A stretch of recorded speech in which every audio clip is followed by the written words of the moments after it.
Stories online being dominated by the national security again. Barely a month after that, I can call it uncultured raid on Ken Ofori-Attah's house. It's happened again, led by the same person. So the question is, why is this happening? Or why does this keep happening? What's the justification for going to a man's house in the morning with 20 armed men? A man with no known history of violence. A man with no publicly known behavior of resisting arrest or uncooperation. A man who served his country as a governor. You may disagree with his policies, but for me, to go to a man like that's house with 20 armed men sends many messages that we are in power, we can do what we want. That's wrong. That's number one. Number two, the fact that they haven't even bothered to issue a statement to explain what they did, I believe is impunity. To get up and just go to somebody's house because you are in power and you have guns doesn't make sense. Number three, you are discouraging well-meaning people from serving their country because another government will come and do the same thing. So if you have, and I'm not saying Mr. Adesi should not be touched. That's not the point I'm making. There are ways of going about these things. Now, Mr. Muhammad said he's coming to do a reset. This is very crude. If the report we are seeing is correct, 20 armed men enter Mr. Addison's house, disable his CCTV camera, remove it on the basis that they are looking for something. Have you announced that the man should come and he hasn't come? Have you announced that he's taking something that he has not been taking? Do you understand what I'm saying? Is there a court process? If you are doing an investigation, do you have to go to his house with gun-wielding people? And if the report we read is to be true, that they said they were looking for some vault, honestly, you get it? Let's put politics aside. The problem with Ghana is that somebody will start pointing you to, well, somebody was arrested on his way to church, so it's time to do this. If you run the country on the basis of what angry party supporters think, nobody will be alive. Common sense must prevail. In fact, when the majority leader apologized to the finance minister for the raid in his house, foot soldiers came after him. And because of this has happened. Who will be next? You get me? I think that we have to be very clear. People didn't queue to go and vote for President Muhammad to come and have his national security people behave like this. If you are looking for Dr. Addison, invite him for a meeting. If you want to arrest him, arrest him. If you want to investigate his house, why do you need 20 armed men? Do you get it? Is he like some rebel leader with some guns in his house who's going to fight back? What message are you sending by sending 20, even 10? CID people don't even wear uniform. Some of the highest investigators don't need guns. So what is it? What is it? Why isn't national security explaining itself to us? Aren't you the ones who pay them? I don't see what they are trying to achieve. Correct me if I'm wrong. The last one with Mr. Ofori-Attah's house, did we ever get a statement on that? Or what we got was the apology from the majority leader? An apology which did not even go down well with some people in his party. But what we saw was that it was discussed in Parliament. And then in fact, when that matter came up, I think some people raised who was Jakba in this whole thing. And I think within the next day, it was then announced that he was head of some special operations or something. So which means that prior to that, we didn't even know publicly what he was. Yeah. So we never got a statement. Not that I've seen. Okay. Not, did you ever see a statement? I haven't seen a statement. Did you see a statement on Ken Ofori-Attah's the raid? No. So I didn't see. Did you see a statement? I'm just asking. Maybe we've missed it because we can miss sometimes. The national security establishment seems to believe that they operate by a different set of rules. You see, and if you are in a democracy that you have chosen to run, we are all what we are because of the law. So there are laws that regulate what we do. I don't know all the laws, but I'm just looking at it from a common sense perspective. What is to be gained from doing what you just did? Even the government that you say you are working for, I don't think they are happy with this approach. Do you understand what I'm saying? You see, when you listen to the debate in Parliament, there are lots of people who disagree with how the central bank was run. But there are technical, legal, and financial ways of dealing with that. Do you understand? But going to a man's house with 20 gun-wielding soldiers, apart from a show of we are in power, we can do what we like, I don't see what purpose it serves. Number two, it will begin to define the character of the government if the government doesn't rein him in. Because I listen to President Mahama, I go to programs, I hear him talk, I look at his posture. He's trying to come up with a certain, what do you call it? A certain posture of governance. That we are in a new era, rule of law. We will not tolerate impunity. We will not let people who misbehave go scot-free. So we are not saying that the fact that people shouldn't be prosecuted. But the way of doing it, I don't think he will endorse it. Even in opposition. Do you get it? So for me, some people have not yet smelled the coffee.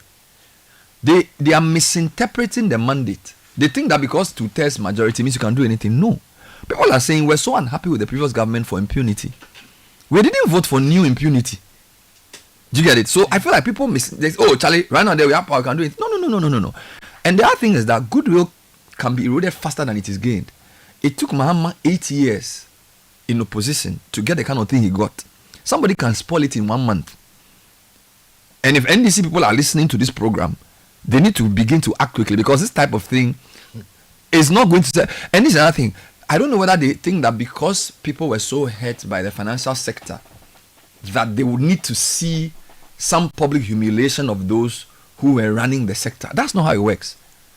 There are legal ways of going about it. That's why we say we are one nation under the rule of law. We are not under rule of guns or rule of emotions.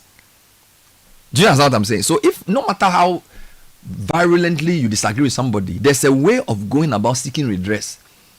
And national security should not be about gun-toting. Do you understand my point? I don't understand it. There are places where people are under attack by robberies, insurgents. We need guns there, not in the Roman Ridge house of the former governor. Do you see where I'm going? Like, I don't understand the point. And it, for me, it's a complete misunderstanding of where we are as a nation and the mood of the nation. And the thing is that politicians always send us on edge. We've just come from a very traumatic few years. Election was very difficult for everybody. There's a new government. You should listen to the president talking to his appointees about how if they don't perform, he will sack them. He needs to call his national security point to order and say, look, what are you doing? Okay, now I'm saying all of this not having heard the official position of national security. Once your name is in the news for such an action, what you need to do is to issue a statement to tell us, did it actually happen the way it is reported? But to the extent that the Kenofreata one was not denied over a month ago, it's very clear that this one, and again, the detailed report that was given, the photograph that was taken, minority leader is in the house of the governor, former governor. So clearly something did happen. We may not have the full details, but this is the point I'm making. This is not how it's supposed to be done. And I don't need to be a security expert to know. This is not how it's supposed to be done. You've studied international relations, you've studied a bit of this.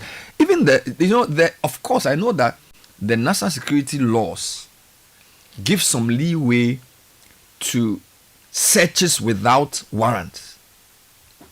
I admit that. So there are certain categories of things that can allow people. So for example, if you know somebody is doing something very evil in a place, let's assume they have taken underage human trafficking. Yes, or they are molesting people.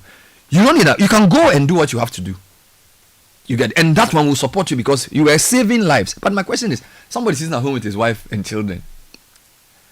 I mean, what is the point of going with soldiers to go to their, for what? Have you asked him to come and he has not come? Have you said you search his house or do you, if he's been hiding something and you want to go, do you need 20 gun holding men to do what? Do you see my point? Is he protected by some soldiers that you have to fight?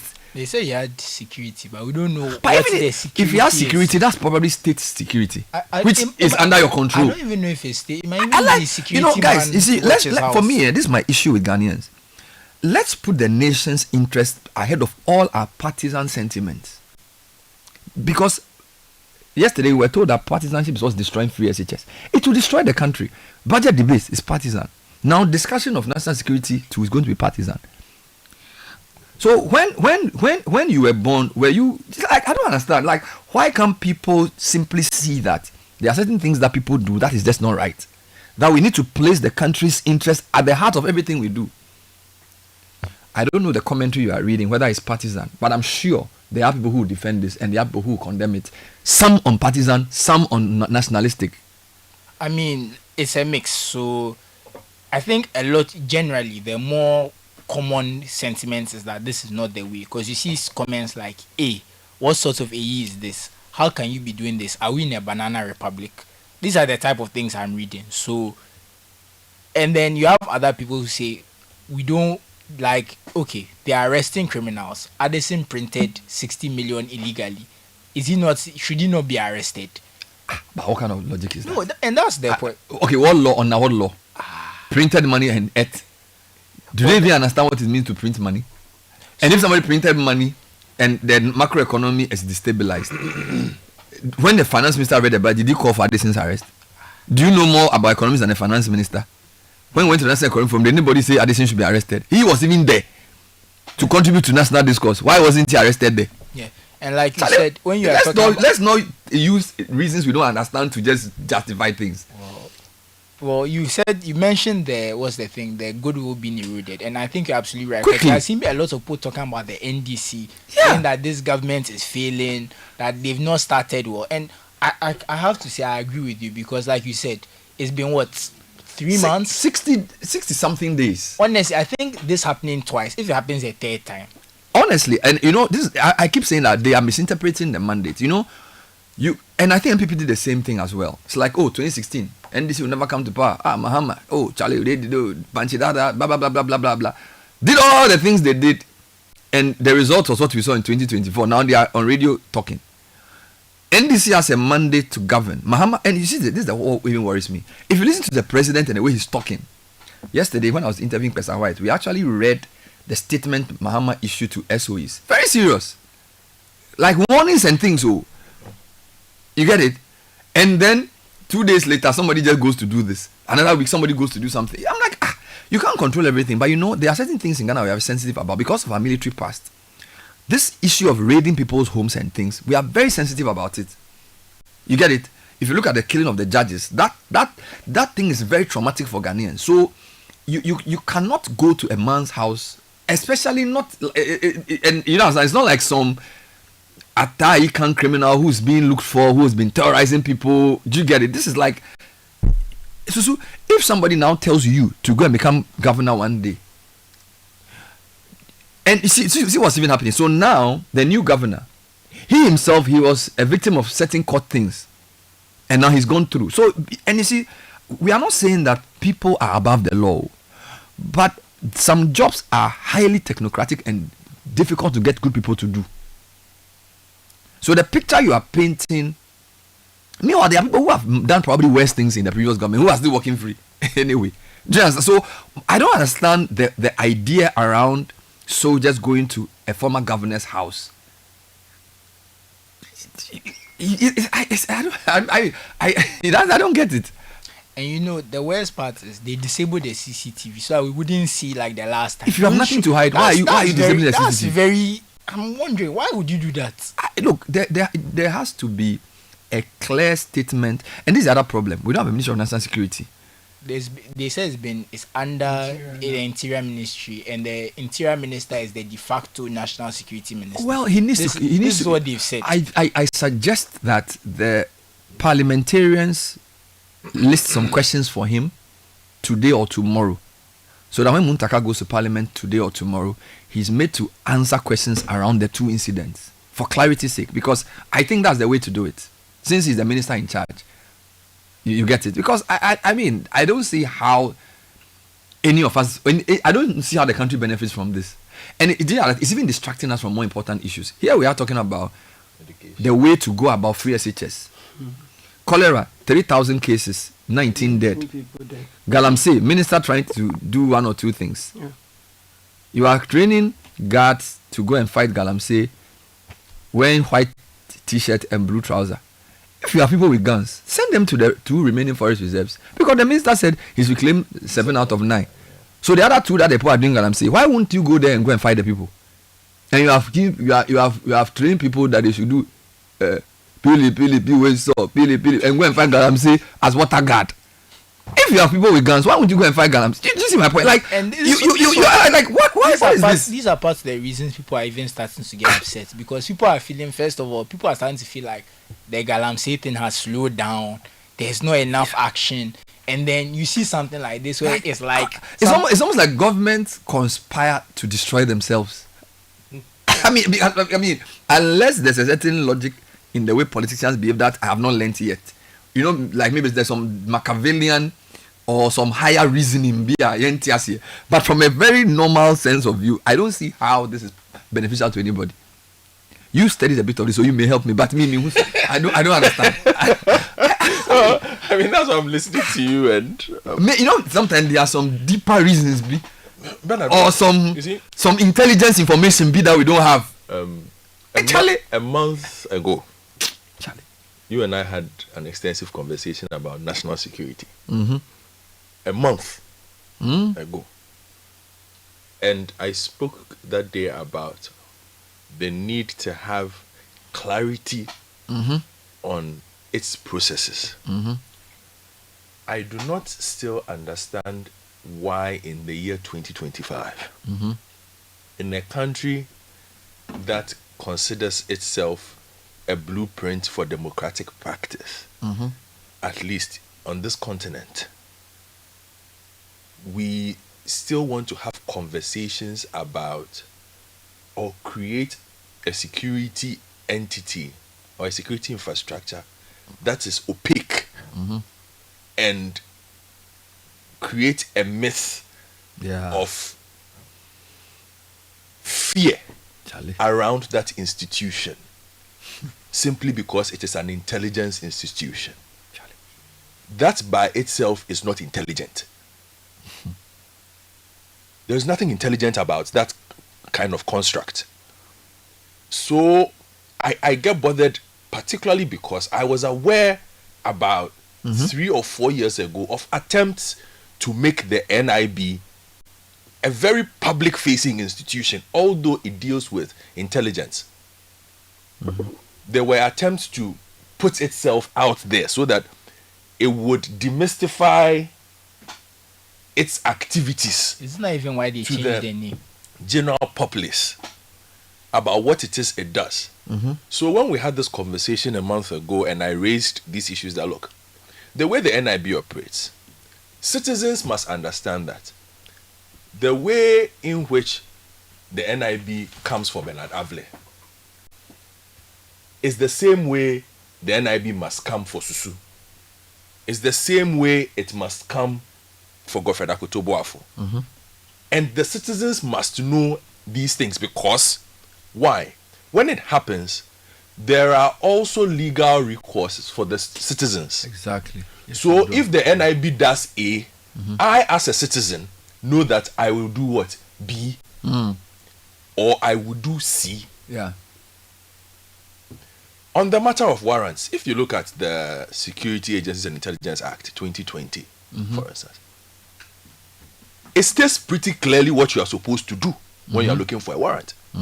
Now, this is important because the fact that you are an intelligence gathering entity does not mean that there is no oversight. Good. And for some reason, we have oriented ourselves as a citizenry, perhaps based on our history from the 70s, 80s, even from the 60s, when we set up our intelligence agencies, or we set up, the Indians helped us to set up our intelligence infrastructure. Up to this point, we have created a certain thinking, a certain orientation that intelligence units are not supposed to be supervised. They are above the law. They are above the law. It doesn't exist anywhere. If they were above the law, there would not have been an act that dictates what they do. They were set up by an act. So they don't exist. They are not God. You understand? So it is up to the people who have that oversight to enforce that oversight, including senior management. So by this, you mentioned Muntaka. Minister of Interior. By this, you mean the National Security Coordinator. Yes.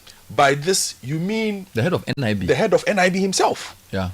By this, you mean Parliament and its committees. Committee on Security. You see, because what happens is this. When I asked about the Alaji incident. Yes, the raid. The gold. Yes. 12 containers were discovered. They told us they were looking for 2 more at the point. This wasn't in an official statement. we came on air and said the size of this endeavor is such that you need to inform the general public about what it is you want to do. Exactly. What you found. What is the next step? It is not a regular police investigation. You don't even need to provide other things. Yeah. But as an institution, tell us For this. such a high profile thing. The second one was the Kenofoyata one. After it is done, what were you looking for? Or even if you're not looking for anything, tell the people that, look, based on A, B, C, D, we went here to do this. We found this. We will keep you updated. You see, because what happens is normally, in places where there is best practice, oversight means that at the end of perhaps even the year, a parliamentary committee will have access to the reports of the NIB and say, okay, so you people said you were looking for Alaji. What was the status of that search for Alaji? Yeah. You people went to look for Kenofoyata. What was the status of that particular investigation? How has it evolved? Okay, there's an allegation that you visited the home of Dr. Addison. What was the status of that? You understand? So that those are the representatives of the people who then also get a clear understanding of what exactly it is you have been doing. You do not want a construct where investigations are supposedly ongoing, but there is never an update on those investigations. We don't know how they evolve and somehow just disappear. Yeah. But the repercussions of those investigations publicly for the persons who are involved on the other side, reputations are tarnished. They have no opportunity to redeem themselves because they can't even go to court. What will be the basis of going to court? There's trauma and distress. Yeah. Like you said, I'm sitting in my house minding my business. I don't live in an army barracks. I'm not a drug lord.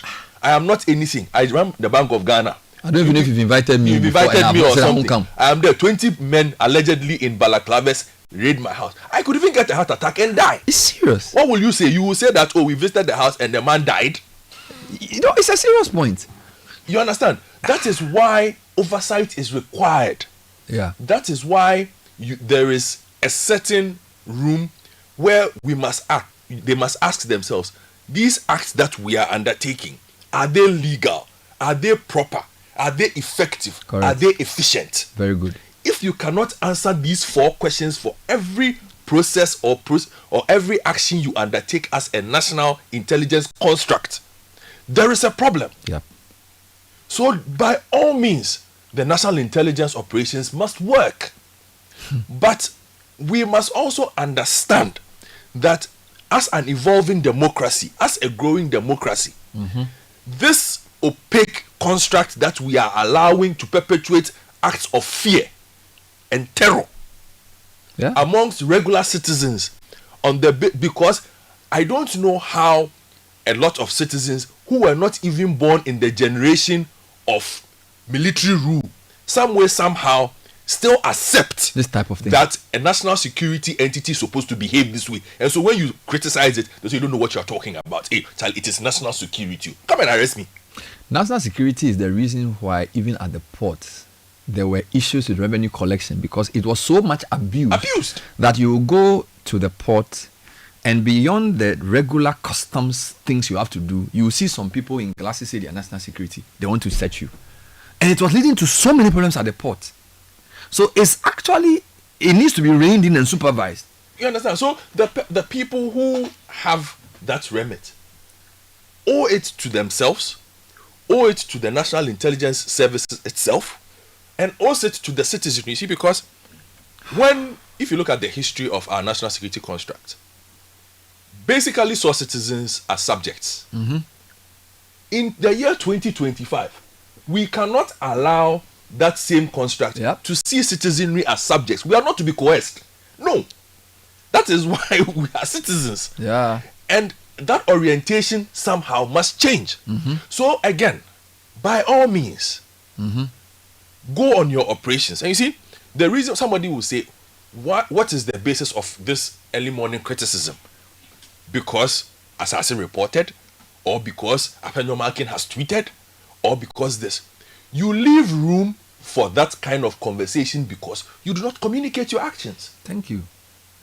You leave room for that because if you had sought a warrant, there is a judge who will justify what you have gone to do, which is what the law says you must do. So there's actually a law covering this. If you go to the act that sets you up, Act 1030, Security and Intelligence Agencies Act 2020, application for warrant, subsection 34. Oh, it's there. It is there, 34, 35. It outlines what you must do. Although I still believe that the law is deficient in the sense that it does not allow what it sets out as protection for citizens once you feel you have your rights have been violated by the security or intelligence agencies. It's pretty steep. It's a pretty steep mark to make to get that tribunal to sit. So it's almost like they are making it almost impossible for you to seek redress. Okay, but the national security must communicate better its actions and understand that there are ways to go about this. When I spoke about this again a month ago, Bernard, I spoke about the father look, and you make the point beautifully. If you are chasing this, if this is how we would look for documents in Dr. Addison's house. Hey, then the day we discover who the Galamsey kingpin or queenpin in Ghana is, we will take the whole barracks there. We will take a whole barracks. If that day, we will take the whole barracks to that person's house to find that person. If this is how we look, you see, because that's what I'm making, the point I'm making. If you are going to is he a technocrat or a bureaucrat? Which one is Dr. Addison? I don't even know. One of them. Maybe it's both. Or whoever it is. Even if the national security says they are coming for me, let's put Dr. Addison aside. They say they are coming for me. Based on what it is that I am supposed to have done. Either I'm supposed to be invited, I will show up with my lawyer. Or picked up, whichever way. But at least I must understand what process I am being put through. Yeah. I can ask, can I bring my lawyer? Okay, you are searching my house. Can I call my lawyer to come whilst you are searching? Yeah. What does that stop? What does that kill? Yeah. Is that not part of my rights? Because there is no part of this law that throws away the rights of the citizen. Security and Intelligence Agencies Act 2020, Act 1030, Act 1030. There is no part of it that throws away the rights of the citizen. Anywhere. It's a very, very big problem. So the intelligence service must evolve with the times. Yeah. Okay. It must. I think that it must become. It was on this. I don't know whether I could say it was on this way to being a sophisticated outfit, because it does have elements that are pretty sophisticated in their approach to work. So I won't make general statements. I know a lot of people who work in that institution. Okay. But it needs to understand that public perception of intelligence operations is very important to perception of the government itself. You see?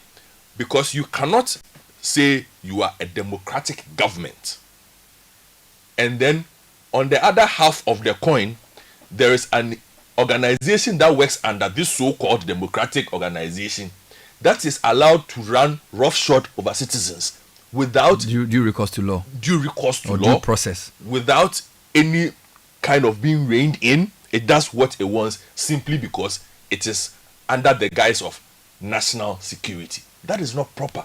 So again, I reiterate, by all means, carry out your investigations. By all means, recover the loot, as you want to call it.